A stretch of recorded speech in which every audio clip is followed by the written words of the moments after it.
Yo, what's up? So we've been talking about like, specific concepts of specific dungeons and kind of talking about, some tips that make those dungeons easier. Today we're going to be kind of pivoting a little bit and we're going to be talking about the very beginning of Darkheart Thicket. So Darkheart Thicket, I think the very beginning area of trash is typically what's going to stop people.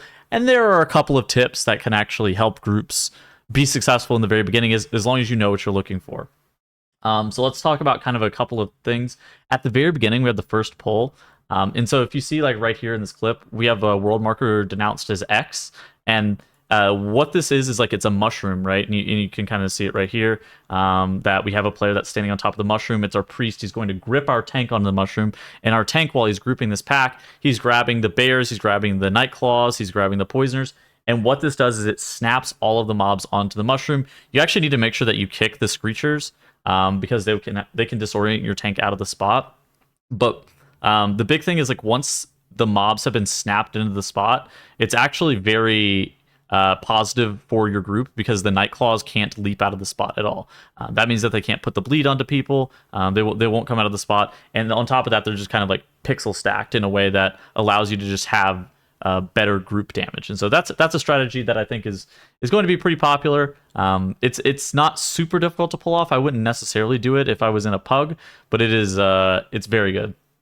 The other thing that I want to talk about is skipping the double bears at the end of the platform. And if you watched the guild clash from this weekend at BlizzCon, or I guess this weekend at the time of recording this at BlizzCon, you actually saw Echo on the left-hand side doing this strategy where they're utilizing Vengeance Demon Hunter to Infernal Strike over the branch, and then the Evoker is going to rescue people across on a two-seater mount. He could even rescue a priest, and the priest grips somebody across on a two-seater mount. But they get over that branch, and they're able to skip those double bears.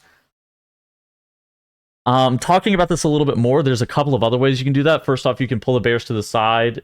If you have somebody that, say your Vengeance Demon Hunter is an elf, you can pull those bears to the side and then meld them off after your group gets through. But it's actually kind of important to know that this gate takes us a few seconds to drop, and even if we watch through on the clip, you can see how long it takes for the tank to be standing up against that gate for it to drop. Alternatively, you can send a druid ahead to be able to proc the gate. You can send a rogue ahead in order to be able to proc the gate and kind of then shroud you back through to be able to skip that. Overall, though, I would heavily recommend skipping those double bears, even if it includes like burning an invisibility potion and walking past them. Like, you don't have to do it this specific way, but I think in general, like even if you burned an invis potion, you walked off to the side, you're not going to pull these grizzlies here. But I think that pulling those mobs is very dangerous. The last tip that I have for you guys is this pack right here is actually very, very weird. So it's denoted in MDT as having a Ruiner and a Poisoner. That's fake. This mob can actually proc double Poisoner. It can proc double Ruiner. And so the mobs in this area aren't set as to exactly what type of mobs they are. And if you see double Poisoner in this pack, I would maybe recommend amending your route and trying to pull some other stuff. I think that there's a lot of other things that you can pull in this dungeon that gives you a decent amount of count, and pulling double or triple Poisoner. So because like you don't want to do this pack by itself, and having 3 poison dispels isn't necessarily a thing because these mobs have a mandatory poison dispel. And so making sure that if you pull a bunch of those, you're probably going to end up wiping. Overall, though, those are going to be the tips for today. I hope you guys all enjoyed the video and hope to see you guys whenever I'm streaming, whenever that is. And I'll see you guys later. Goodbye.